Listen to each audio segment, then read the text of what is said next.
तो भविष्य मालिका साहित्य लिखा है कि युग परिवर्तन में 1.5 लाख भक्तों की बहुत अहम भूमिका होने जा रही है।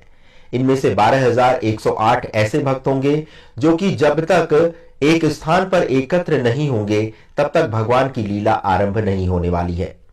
इनमें से 3,000 भक्त ऐसे हैं जो स्वयं सिद्ध हैं और 108 भक्त ऐसे हैं जो स्वयं प्रभु के रूप ही होंगे। इससे आगे की संख्या के बारे में अभी कुछ बताया नहीं गया है। अब सबसे बड़ा प्रश्न यह है कि आजकल कल्कि के नाम पर इतने सारे जो अवतार सामने आ रहे हैं वे आखिर कौन हैं? ये तो भगवान ही जाने। तो भविष्य मालिका साहित्य में क्या लिखा है, अब इसका वर्णन करते हैं। उसमें लिखा है, भगवान के भक्तों का एकत्रीकरण का कार्य 2019 से ही आरंभ हो चुका है, जो कि चैत्र शुक्ल पक्ष दशमी गुरुवार अर्थात 18 अप्रैल 2024 तक पूर्ण हो जाएगा एवं बिना भक्तों के एकत्र हुए युग परिवर्तन का कार्य आरंभ नहीं होगा। तो इस अनुसार देखा जाए तो भयंकर विनाश लीला 18 अप्रैल 2024 के बाद से ही आरंभ हो सकती है। इसी मालिका साहित्य में कहा गया है कि जब धरती पर घनघोर संकट छाएगा और चारों ओर विपत्ति ही विपत्ति दिखाई देने लगेगी, तब आम जनता त्राहिमाम कर उठेगी। ये ऐसा समय होगा जब सामान्य जन से लेकर भगवान के भक्तों को भी ये लगने लगेगा कि अब किसी भी पल जीवन समाप्त हो सकता है।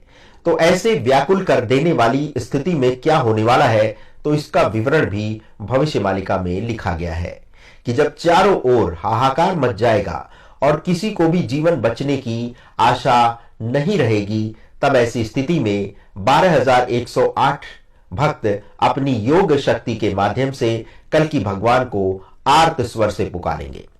जब हजारों व्याकुल भक्तों की पुकार कल्कि भगवान के कानों में पड़ेगी, तब साक्षात वो प्रकट हो जाएंगे। अब सबसे बड़ा प्रश्न ये है कि आखिर इतना कोलाहल पैदा करने वाली कौन सी स्थिति हो सकती है जिसमें किसी को भी अपना जीवन बचने की आशा ना दिखे? तो इसका उत्तर भी भविष्य मालिका में लिखा है कि जब भारत पर परमाणु बम से हमला किया जाएगा, तभी हर तरफ कोलाहल मच जाएगा और अपने प्राणों की रक्षा के लिए भगवान की शरण में सारे भक्त चले जाएंगे। वैसे भगवान के प्रकट होने की ये एक स्थिति तो व्यक्त की गई है, किंतु ये सुनिश्चित नहीं किया जा सकता कि भगवान इसी कालखंड में प्रकट हो जाएंगे। वैसे जब परमाणु हमला होगा तो भारत की सत्ता को चलाना भी एक गंभीर चुनौती होगी, और जब हर ओर आग बरस रही होगी तो क्या आमजन और क्या सत्ताधारी नेता सभी अपने अपने प्राण बचाने हेतु भागेंगे।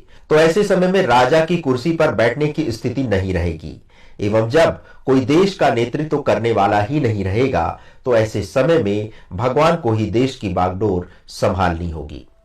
यदि ये परमाणु हमला दिल्ली में होता है तो ये स्थिति और भी अराजक हो सकती है, क्योंकि जब राजधानी ही आपदा से पीड़ित हो जाएगी तो फिर वहां से राजकाज का काम कैसे चल सकेगा। कहा तो यहां तक जा रहा है कि उस समय स्थितियां इतनी विस्फोटक हो चुकी होंगी कि सभी को बस अपनी जान बचाने की पड़ी होगी, और ऐसे में जब राजा की कुर्सी खाली रहेगी तो फिर किसी न किसी को तो उस सिंहासन पर विराजमान होना ही होगा। किंतु हम